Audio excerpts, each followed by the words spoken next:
I found some comfort in the fact that she was to be there with me, but in the end it was me that left her behind. But she spoke of you. She said to find you. And then I turned over to Farrow as well and just say, I'm sorry, but, well, she said that she was sorry. She owes me no apology. It's I who failed her. Ashina's just going to just continue to hysterically cry over her sister, touching her face, moving her hair, tucking it behind her ear. Just completely inconsolable.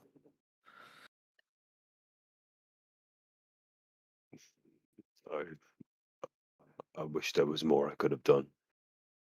I failed her too. None of this is our fault. Somebody planted these vampires here. Somebody did this. We know who did this. We could And that motherfucker is on my fucking hit list. 100. I'm with you. Spell signature. If I know that teleport's been cast in here, could I trace who specifically cast it using spell signature? Sure. Let's make this official, shall we? Because spell signature was a great spell. So yeah, to read it. No, it's fine because I think I can remember enough for me able to tell you that there is a smell attached to. You found footsteps in the dust, and they were differently placed footsteps, and it's teleportation magic, it's transmutation, conjuration magic. Thank you. Wait, D&D law, come on. And the smell is of mildew and decay.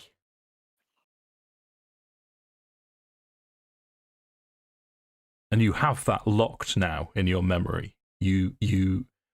Whoever has summoned this effect. So with that, I can, if I'm not familiar with the creature that casts it, I can roll a d20, and depending on what I roll, depends on how much I find out about the person who did it.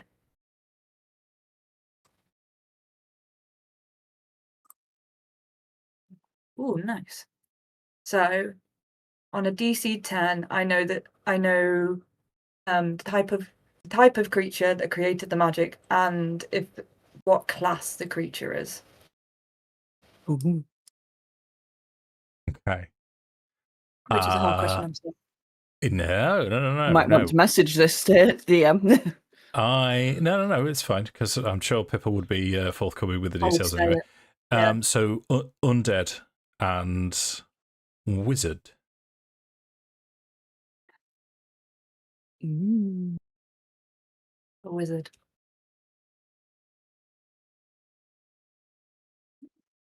Maybe it's time we treat fire with fire.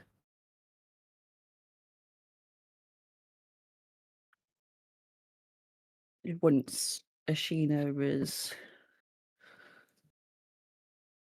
basically found some form of balancing, not being hysterical, crying, she's going to turn to everyone and say, "Who are you? What happened here? Why is my sister dead?" Your sister was a really good person. Probably the best of us. She made a promise, a vow to protect somebody that's in the church, and the church needed to be made holy again. Your sister was really good at making things holy, making them sacred. And so we came here looking for the bones I dropped at the priest's feet. To restore some And goodness. confusion will wash over Ashina's face, and she'll go, "Holy!" And Holy. she'll look at Tala, and she'll see her shield that has fallen to her side, and she'll notice the emblem on the front, and she'll trace her fingers over it, and it's 2 female eyes and 7 stars of Salune. And she'll pick up Talia's shield and hold it. She became a woman of faith. And she was brave to the end. The last thing she did was get me out. Last thing she said to me was run.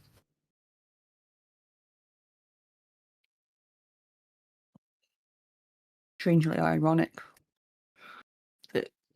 that was the last thing she said to me as well. We have a few things in common then. Both saved by the same person. Forgive me for the fire before. I didn't know you. Ashina will just smirk and chuckle to herself. Fire's the least of my concerns here. And as a little giggle, sort of childish giggle, she'll click her fingers, and just a small spark will also produce from her fingers as well. Even more in common then. Yeah. She'll turn and look at Tala. And she'll start to see what basically she has on her. What is going to be of use. This is something that, as much as this is her sister, this is what she is very much used to doing. And stripping down corpses and seeing what's of use, what can be useful to the living. So everything that's on Tala, I mean, this is her as far as you guys are concerned, next of kin. So I should imagine no one would have a problem with this. Yeah. Make an dealer's choice, Arcana or Religion check.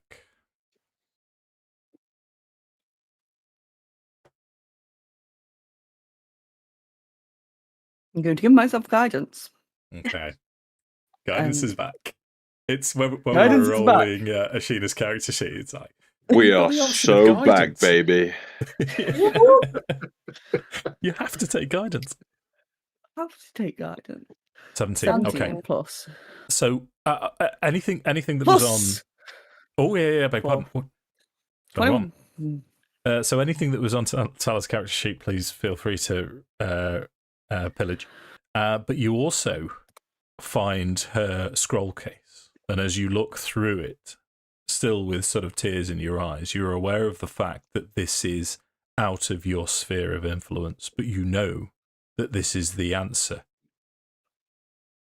This is a scroll of remove curse.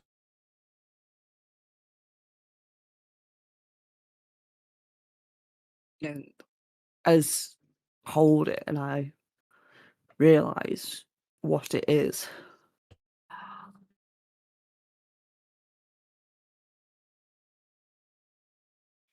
I'm basically just going to freeze.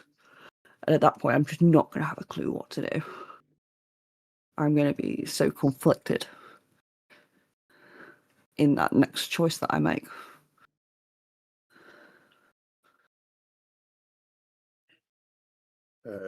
If Farrow sees that you've done rummaging, kind of, looking, taking stock of what's there, I think he'd just say, "We came looking for you." all she ever did, everything she ever did, was a step to finding and saving you.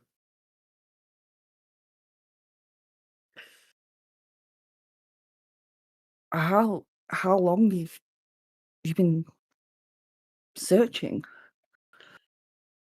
She's been searching for longer than I've known her, that's for sure. She found me. She came looking for somebody. She knew that she couldn't go it alone.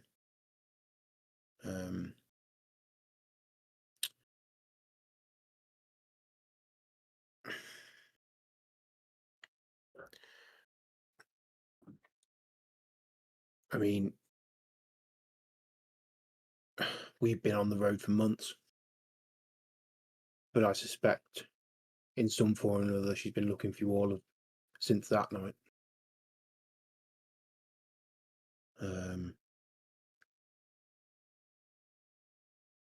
Even her faith. She turned to a goddess that she hoped might help you. I will find you.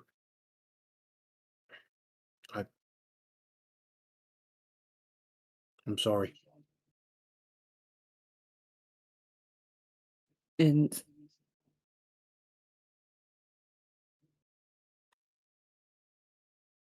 at that point, Ashina will just look down and just continue basically emptying pockets and emptying Talla's pockets. Off the top of my head, would anyone like some medium armor? No. Somewhat, sorry. Medium armor. Oh, I'm gonna Chain take shirt. No. What I'm going to do is I'm going to write all this down, and then You can add it we to the will. part inventory. I'll help you do that later. Yeah. Does Pippa notice which spell scroll she stopped on? Because Pippa is aware that Talla's carrying scrolls. Would she be able to tell what scroll it was that she stopped on? Let's have a perception check. If she's heard the distinction between find and save. Okay. If I'll tell you what we'll do, because it depends. Before you roll, just before you click, how curious would Pippa be? Because you've got a grieving sister removing items from her dead sister. Would you be like, "Ooh, let's have a look," or would you be sort of trying to keep a respectful distance? That's Pippa's not peeking over her shoulder, but she's not standing clear either. Finding commonality with a new person is important. Building rapport with new people is important. From barring the fire at the very beginning, Pippa has made an effort to find three links between them now, and each link gives her a little bit space closer. If she's pausing over something, Pippa would see. okay. Pippa wants to know what she wants. She's not seen her sister for years. Is she taking everything? Is she picking out things? Pippa's watching. I particularly enjoy asking you questions, Leah, because your answers are always ace. DC 9 perception check. Watch it be. Everything's going to be fine, everybody. I want to.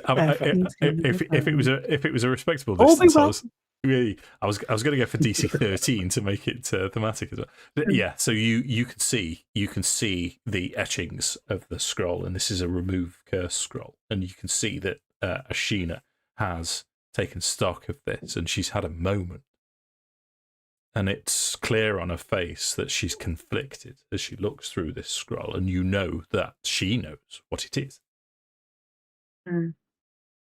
This is not the place to throw around, shall we say, assumptions. But Talla's been chasing wolves. sister needs to be found and saved. And Tala's been carrying around a scroll that removes curses. Pippa leaves it at that. And turns to Farrow and is there like, are you a mercenary? No. We Distracting from we what had a she's common goal. My sister too went missing. I wasn't with her at the time, and like Tala was with but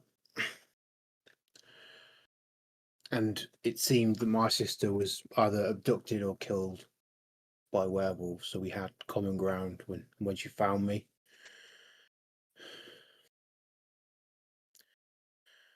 I was looking for vengeance. I'd been told by all reports that my sister was likely dead. And she's Yeah. downstairs. Yeah. Right now. Well, most of her is, and then Horace is going to like.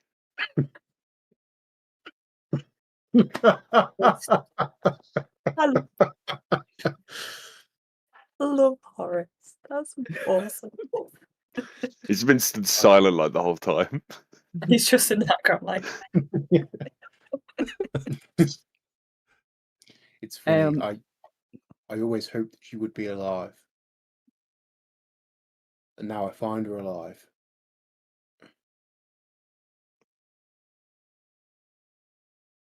I don't know. I haven't seen her in 16 years, maybe more. Yes. No, longer.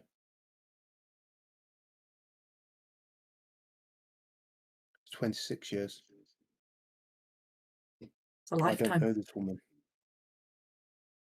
but she is my sister.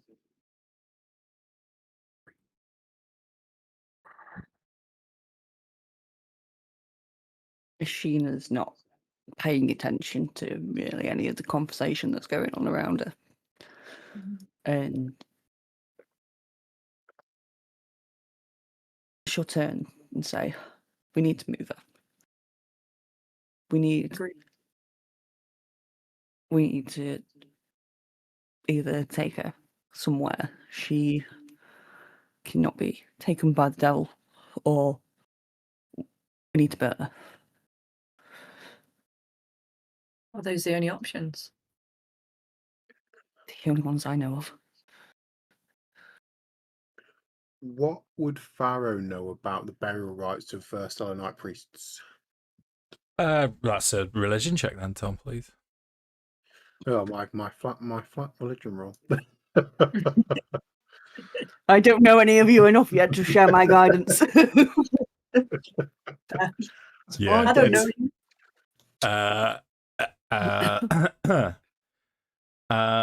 So 5. So standard. I don't know what you want to make it, Tom. What? In fact, I'll let you rule that yourself. You've rolled poorly, but what would be standard for Neverwinter for burial? Would it be cremation? Would it be burial? Would it be?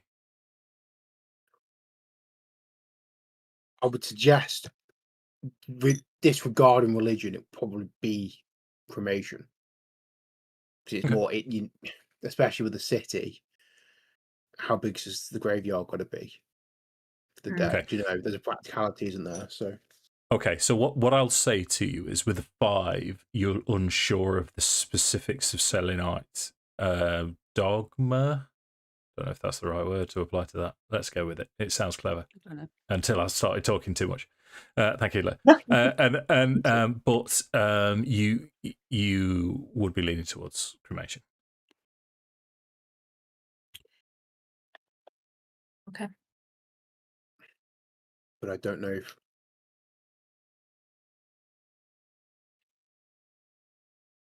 I don't know that it's right that we leave it here.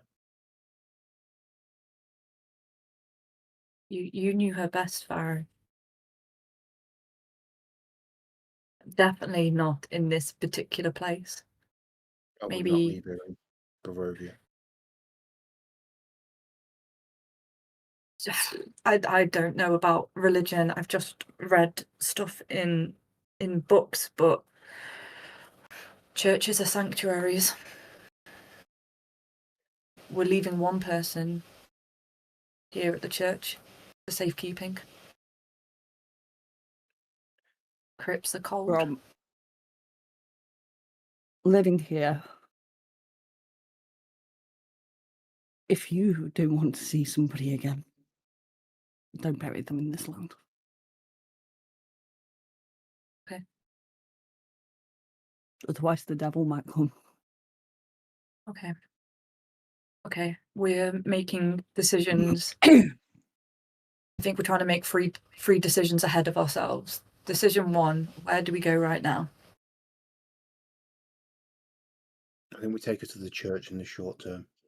Okay, that's decision The 1. ground up will be sanctified. Hopefully she'll be safe at Okay. least for a short time.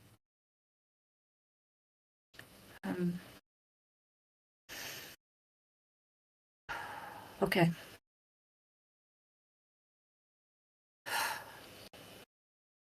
I suggest you come with us, Tala's sister. Unless you've got somewhere else to be. Tina will look at her feet, considering everything she had been through from the previous night. And she's just going to say, no, not currently. Is oh, sorry, go on. Yeah, go on. I was going to ask if Mishka's still in the room. Mishka hasn't left your side. She's clinging on to you.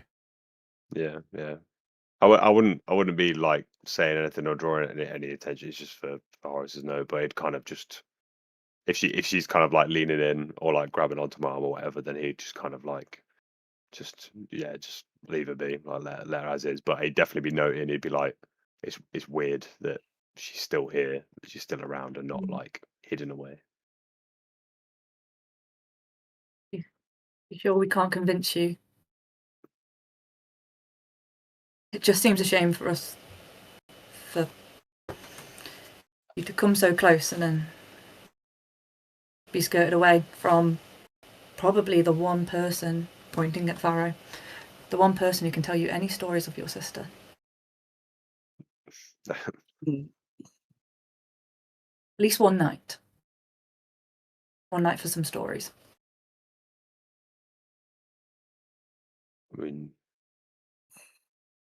Go on, Josh. forgive me for my harshness, but did you not hear what I said about your sister in the mists? The last thing she told me was to find you, and here you are.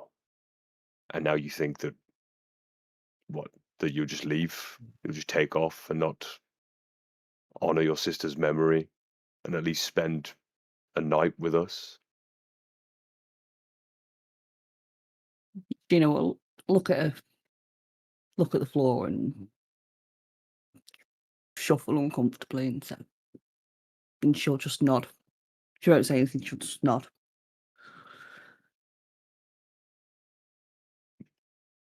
Well, that settles that then. I think. Decision 2. Yeah. Sorry, just a quick aside. My understanding of what was said prior was that you were saying no to not having somewhere else to be, not no to. Has there been a No, that was what I did mean, but this sounds cooler. So Sorry. Yeah. Oh, I was doing that. no, I'll go with Pippa and Horace, so it's fine. Yeah. Yeah, that's Cool. fair enough. Well, mysterious backstory that you wanted to leave us for some reason. What are you running from? Who knows? You didn't know nothing. Yeah, I don't know nothing. Right, so it is still just the four of you upstairs.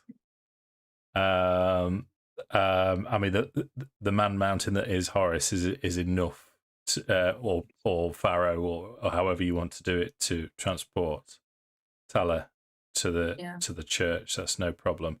Are we settled up and ready to leave the coffin maker's shop then? Yeah. Ashina will. Pippa's gone ice cold. Looting. Is there anything here? Thank you. Sure. This is Pippa's first looting. Yeah, the least I can do is give you something. So, other than where was it?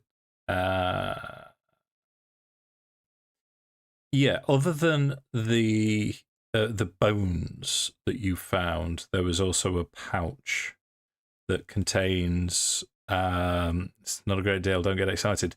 30 silver pieces and 12 electrum pieces.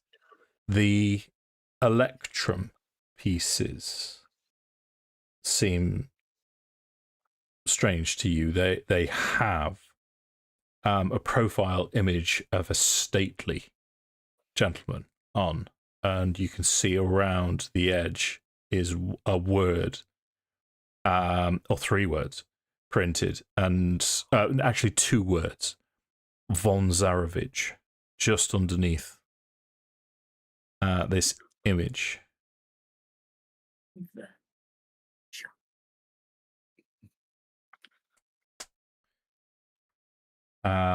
But in the rest of, as you sort of ransack the whole of the coffee maker's shop, there isn't a great deal else. There's tools if anyone wanted to take a nick a saw, a hammer, or nails. Yeah, fully boot. Crowbar?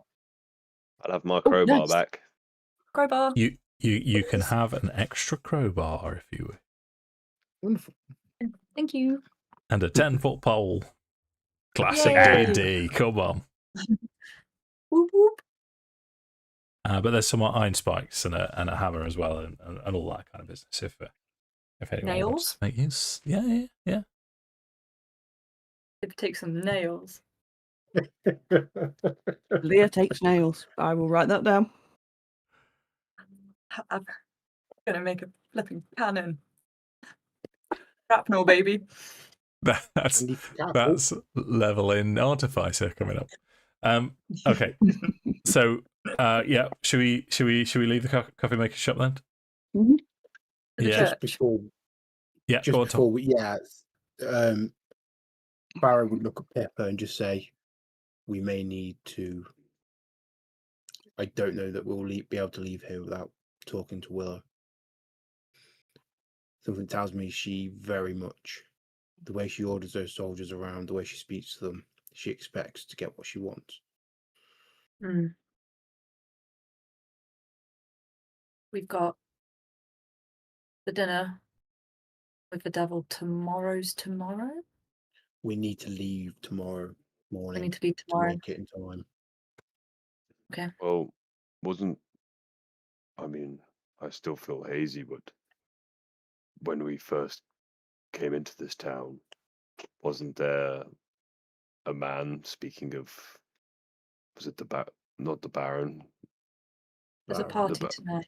The Baron. But what didn't he mentioned? I know who you're on about, but I don't know because I'm a new character. He mentioned a lady in red. Could that not be her? Lady Voska? That's the one that different. Loverboy's interested in. Works for. I have a suspicion my sister works in some capacity for the Baron, Doctor. who is enforcing his rule of happiness. Well, when I found her, she was in the town square. I think she was getting the festival ready, Joe. The mandatory attendance. All will be well. But she definitely rules the roost here. I don't think people even dare cross her shadow. There's something about this that makes me feel uneasy. I feel it too. But if you could make peace, some sort of peace with your sister, it would make traversing this particular part of Barovia a little bit easier. Better the devil we know. Hey. Thank you. Hopefully the feeling is just misplaced. I don't want to think it, but with all the things we've seen here. I think you're well supported in that feeling. I don't think you get an arm like that for fun. But I shouldn't feel this way. I thought she was dead.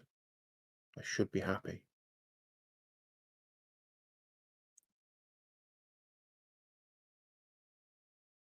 Not all gifts are sweet.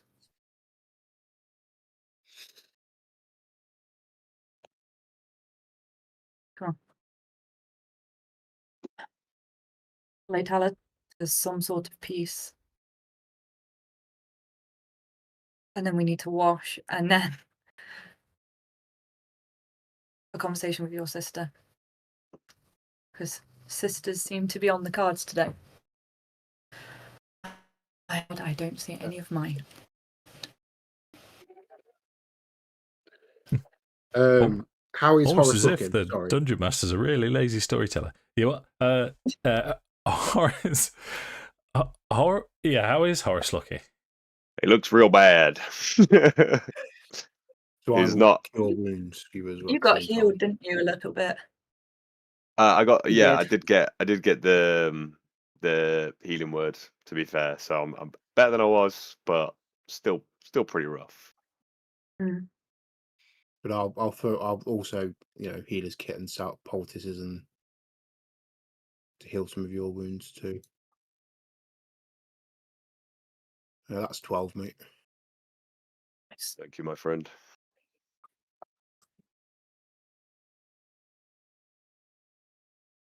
Who would be carrying Tala?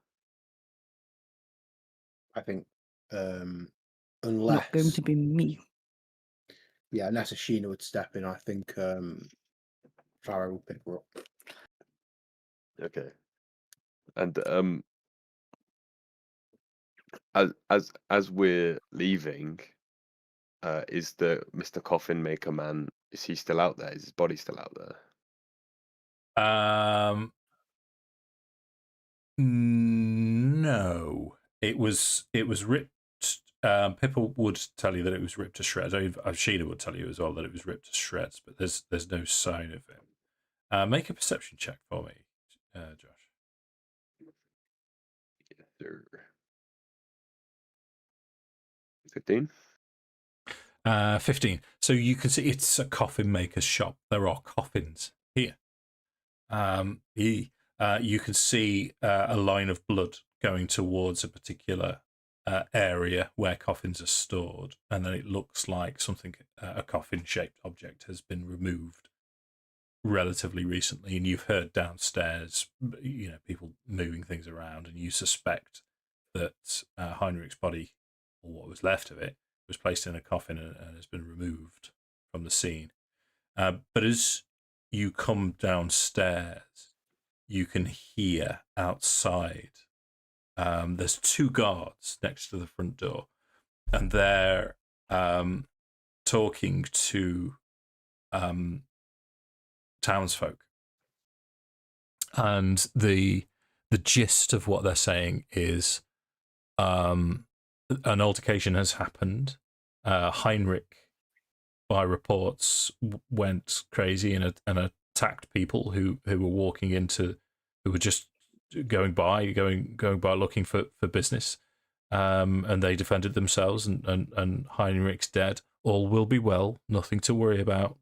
Nothing else has occurred here. Don't forget, mandatory to go to the Festival of the Blazing Sun later this afternoon.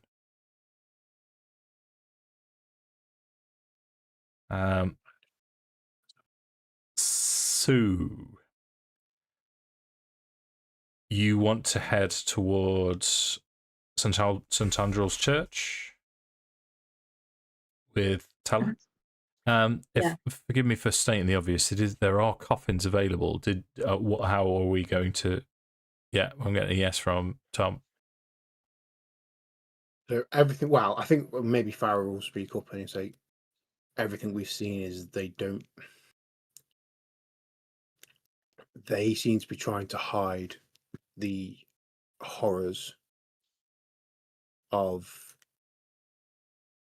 the world and this place from the townsfolk. Mm. It would probably not behoove us to shatter that illusion. I think perhaps we should place her in a coffin for now and carry her in that. We don't. Yeah. Whatever you want. Ashina will just nod. So let's move forwards then to back to the church. You walk through the town. It's slightly strange that no one seems overly shocked by the fact that you're carrying a coffin through the streets. But you managed to get the coffin all the way back to St Andrew's Church. As you arrive, the church doors open, and Father Lucian's there, Irina's there, and Gertruda. As Father Lucian said, "Come, I assume yes. Come in. We will make space. We will make arrangements, however you wish to honour dear Tala. We can be accommodating. We do have reserved plots. If you wish a full service, I can arrange this before. No, you have other. Enough, Father. Please sorry, just leave us in peace. Yes, of course. Apologies. Please do come in. Just to reassure you, if I may, that I don't know if you can sense it, but the ground has been sanctified again. You were successful. You do have my eternal gratitude for what you've done, and obviously the fair Irina can stay here for as long as she wants, as you can as well. So, forgive me. No. I think Ashina will. Oh, sorry, go on. I was going to say, Ashina's going to very gingerly step up the steps into the church. I think Okay. every time Lucian mentions the bones or sanctifying the earth, Horace should look a bit more pissed off. It's just a constant reminder.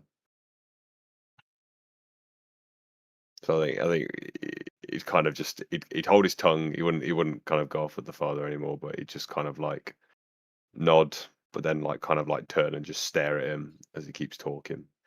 Yeah. Okay. We need a place to get clean. Yeah. Okay. Yeah. So you can do all that. You can rest up. You would have approximately 8 hours, and in fact, you can't take a proper long rest because this is early morning, and you've yeah. So it's going to be a few hours until the Festival of the Blazing Sun starts. It does.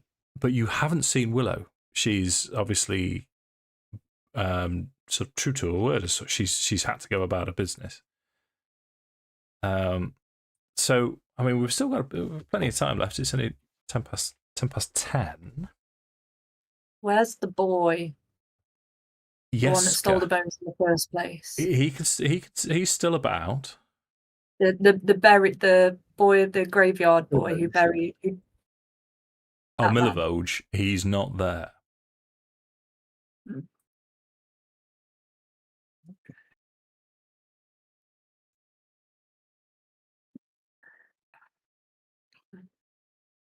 Can't chase everything.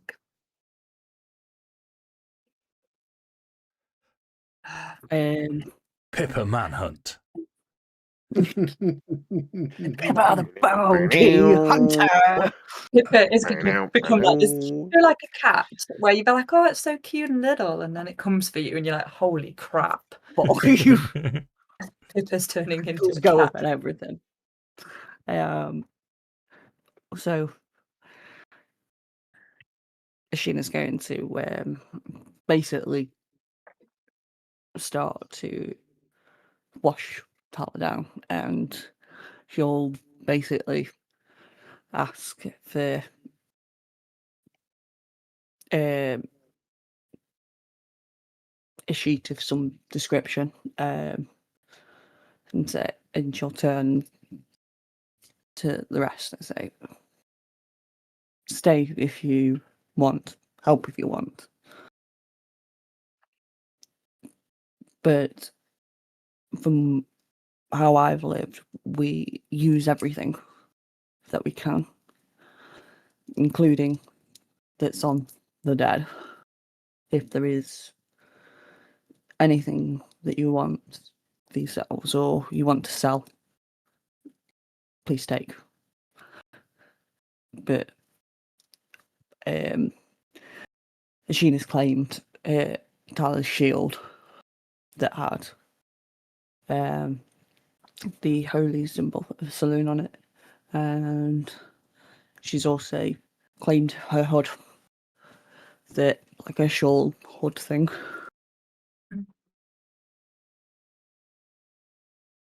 Yeah, cool. So What about anything that you holy want. symbol? Sorry, You Leah. taking- Oh, and the scrolls. She indicates the holy symbol. She's like, and this? So her holy symbol was actually on her shield, yeah. Yeah. So Yeah. I was keeping the shield. Yeah. Pippa just takes a bit of the hem of her shirt or something, just a little bit, and when you're in remembrance of something, you wrap a part of it, almost like its favour. She takes just a part and wraps it around her arm. Cool. Go on, Tom. I've seen that face before. Did Tala have anything that you would keep as a keepsake? So whether it be a necklace or ring, something like that.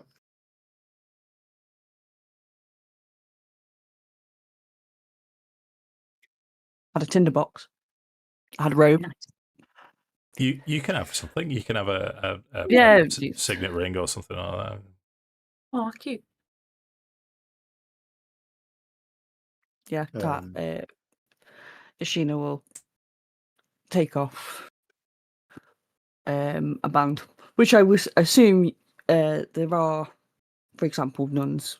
They get their purity bands and stuff like that once they've gone through ceremony. So she'll give that to Farrow. Thank you.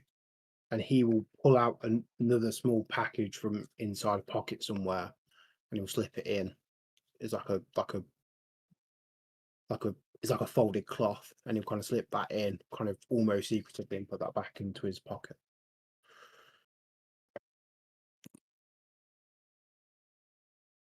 So, I mean, things that we will probably keep anyway.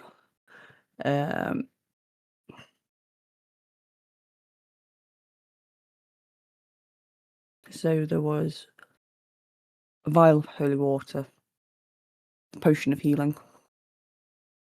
I think I took. No, you took. I took either both. Horace or Farrow's. Did you take both? You took mine for sure. And mine Took as well. everything to get. Oh, so yeah, mine was still there then. If you took one off Horace and one off Farrow. Yeah. So there's one still going. Nice. Yeah. So they could be redistributed. But for now, you could take that, because obviously it'll be useful if it needs to be moved about.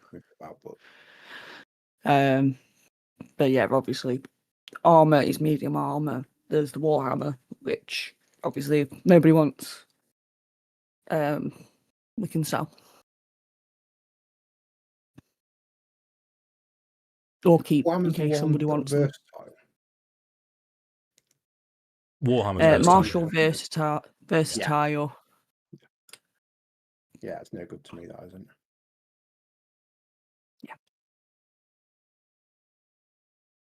I think people could even lift it. No, Pats it. Sheena tries to lift it, and she's kind of like, "How the fuck did you manage to get this around?" As far as Pippa's concerned, it is Mjolnir. Yep. Amen. Yeah. At the And start of the she is not campaign, you'd have worthy. lifted it easily. Now, not so much. So, shall we No. sort of move to the cremation of Tala then? So Father Lucian would sort of hesitantly looking towards the three of you and then casting a glance towards Horace, sort of to make sure he's not saying anything untoward. He would say, "Do you wish quite happy to run a service, if that's all right? I don't wish to piss myself today." Not today, Father. Okay, well, everything is prepared for you. We shall. And he sort of backs off, scuttles away. Oh no, I meant he's not going to piss himself today. If Right. Horace isn't One going to thing you dictate would when have the got service guidance happens. for, Horace. yeah. One thing. No, Horace would very much just leave it to Ashina. It's none of his business as far as he's concerned. Okay. At this point, Sheena's not going to have a clue. When we were children, she wasn't a holy person. We only came from a small village, so I don't even know what she would want. If she would even want anything.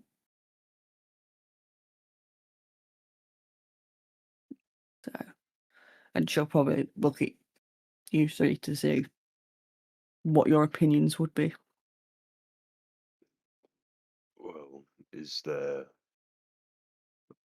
Well, when I saw her in the mists, it's safe to say that she didn't want to be here. I think there may be something to the idea of getting her body out of here. Perhaps there's something the father can do to preserve her body for some time until we can return and leave this place, and we'll take her with us. If that's what you want.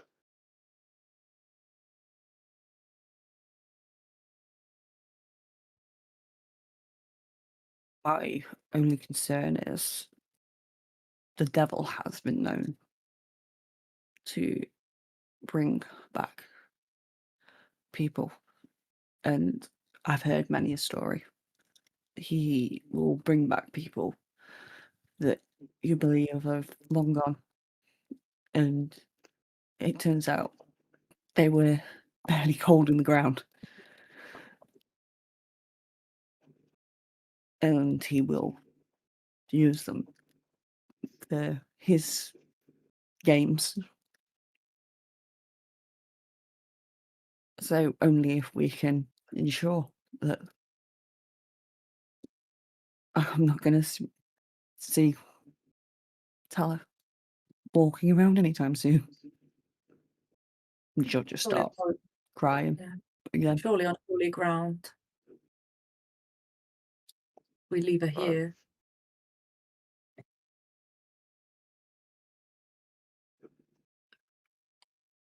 I think, and Farrow, as Ashina said that, has just gone really, really pale. I'm kind of a little shaky. Perhaps we cremate her here and we collect the ashes and we take the ashes with us. That way the devil cannot play his games and we won't leave her here when we go. If we go. When we go.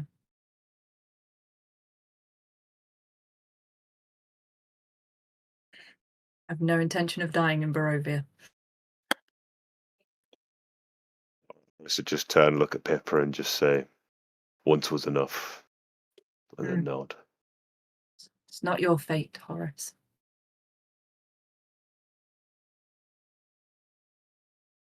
I do like a bit of fighting talk. So listen, I'm going to be honest with you, folks. I'm tempted to call a halt there. for this session, because we've wrapped up. We've introduced a new character. We've wrapped up, and we've.